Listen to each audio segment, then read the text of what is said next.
شیخ میرا سوال یہ تھا کہ وہ کیا شریعہ جو دم ہوتا ہے تو شیخ اس کی واضح تو کوئی دلیل ہے نہیں.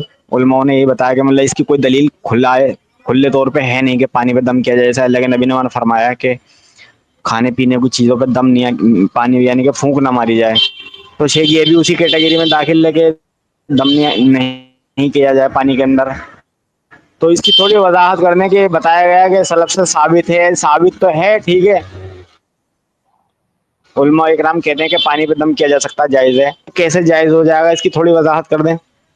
دیکھیے میں نے بتایا تھا کہ پانی پر دم کرنے کی کے بارے میں مرفوع حدیث یعنی نبی صلی اللہ علیہ وسلم سے ایک حدیث وارد ہے. اس کے بارے میں اہل علم کا اختلاف ہے کہ یہ حدیث صحیح ہے یا صحیح نہیں ہے. وہ حدیث ہے ابو داؤد کی, سنن نبی داؤد کی, حضرت ثابت ابن قیس بن شماس رضی اللہ تعالیٰ عنہ بیمار پڑے تھے. نبی صلی اللہ علیہ وسلم وہاں گئے اور آپ نے ان کے لیے دعا کی اور پانی انہوں نے پیش کیا تو اس میں بھی دعا کی. اس حدیث کے بارے میں اہل علم کے درمیان اختلاف ہے کہ حدیث کی سند صحیح ہے کہ نہیں صحیح ہے. تو بعض اہل علم کہتے ہیں کہ صحیح نہیں ہے اور بعض کہتے ہیں صحیح ہے. تو جن لوگوں نے کہا صحیح نہیں تو اصل میں اس میں راوی جو ہیں راوی مختلفی ہیں. اس راوی کے بارے میں اختلاف ہے کہ بعض لوگ کہتے ہیں یہ ضعیف ہے, بعض لوگ کہتے ہیں کہ نہیں اتنا سخت ضعیف نہیں ہے کہ اس کی بات نہ مانی جائے. تو ان لوگوں نے اس کو حسن لغیر ہی کر دیا. تو یہ ہے اصل کہ اصل روایت کوئی بہت مضبوط روایت نہیں ہے کہ نبی صلی اللہ علیہ وسلم سے ثابت ہو کہ آپ نے پانی میں دعا کی ہو. تو صحیح بات یہ ہے کہ کیا نام ہے کوئی صحیح اور صریح و حدیث وارد نہیں ہے کہ نبی صلی اللہ علیہ وسلم سے ثابت ہو کہ آپ نے پانی میں دعا کی ہو, دم کیا ہو. لیکن سلف سے یعنی صحابہ کرام سے, بعض صحابہ کرام سے صحیح سندوں کے ساتھ ثابت ہے کہ انہوں نے دعا کی ہے پانی میں. تو اسی لیے علماء کرام جو منع کرتے ہیں وہ اس لیے منع کرتے ہیں کہ کوئی ثابت نہیں ہے نبی صلی اللہ علیہ وسلم سے.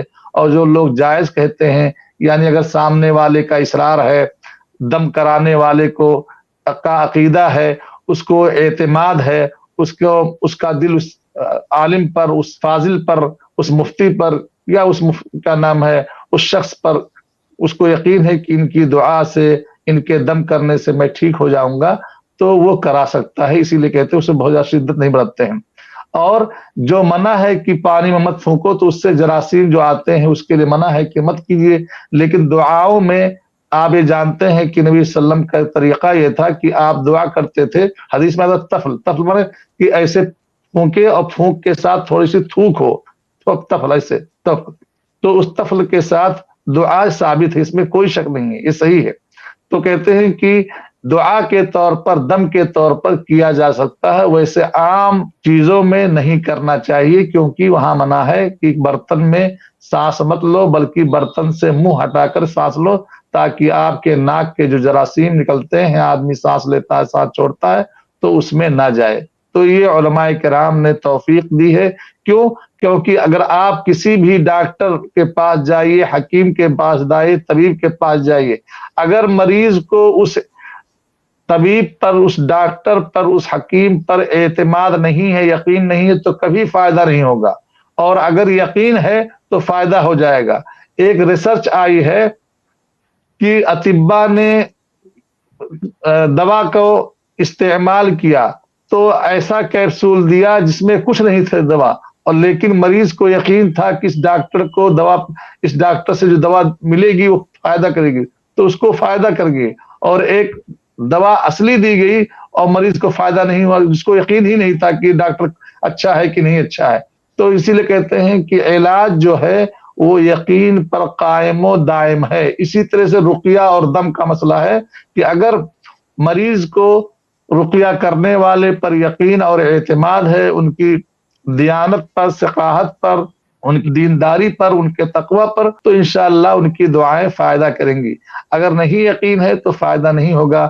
تو یہی حال ہے کہ دم کرانے کا پانی میں یا دیگر چیزوں میں, تیل وغیرہ میں, یا دم نہ کرانے کا. تو اصل پورا علاج جو ہے یہ رقیہ سے, وہ اصل جو ہے اللہ تبارک تعالیٰ کے حکم پر ہے.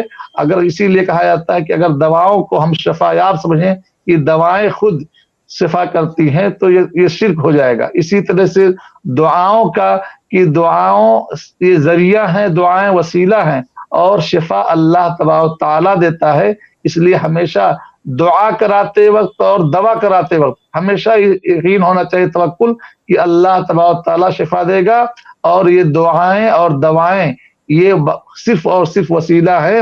تو اس طرح سے آدمی اس میں پھونک مارے یا پھونک نہ مارے، آدمی کے جو سامنے والا مریض ہے اس کے یقین اور اس کے اعتماد پر قائم دائم ہے۔